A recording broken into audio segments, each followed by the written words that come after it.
quartiere di San Berillo è un quartiere all'interno del centro storico della città di Catania e oggi fortemente compromesso sia dal punto di vista fisico e dal punto di vista sociale a causa di disagio e marginalità.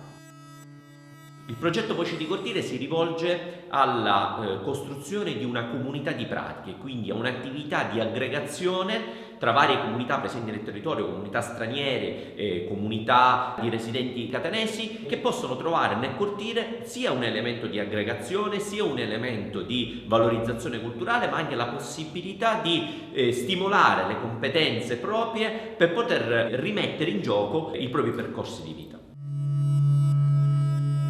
Palazzo dei Gaetani, che dava il nome alla via, è stato sede e redazione di un giornale satirico degli anni 30 che era La Voce dell'Etna. Il palazzo è abitato da 8 anni da ex senza tetto, perché nel momento in cui hanno deciso di andare ad abitare qui dentro ovviamente un tetto ce l'hanno.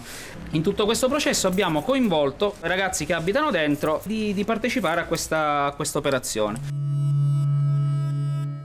Le rotole di carta, la stampa del giornale quando era così. Ma ciao materiale. Basta? Vai.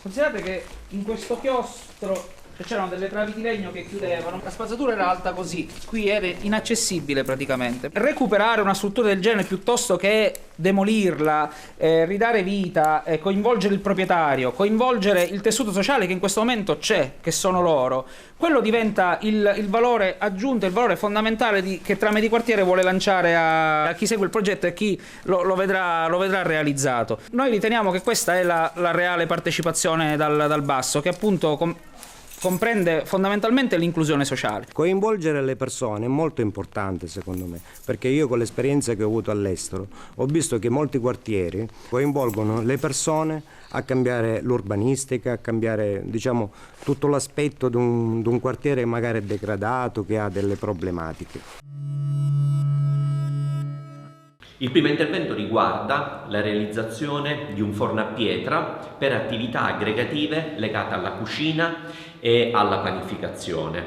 Il secondo intervento riguarda l'allestimento di uno spazio a verde per piante aromatiche. Terzo, intendiamo raccogliere e accogliere attività artistiche che possono raccontare attraverso il disegno e la street art la memoria del quartiere e anche produrre un immaginario su come si può rigenerare il quartiere e si possono rigenerare i suoi palazzi. Il terzo intervento invece riguarda un laboratorio di autocostruzione che possa valorizzare le competenze artigianali rimaste all'interno del quartiere e quindi creare una comunicazione anche tra vecchi e nuovi abitanti nella trasmissione di queste competenze e di queste culture, e nel frattempo offrire anche dei servizi, degli allestimenti dove poter accogliere attività culturali e attività aggregative.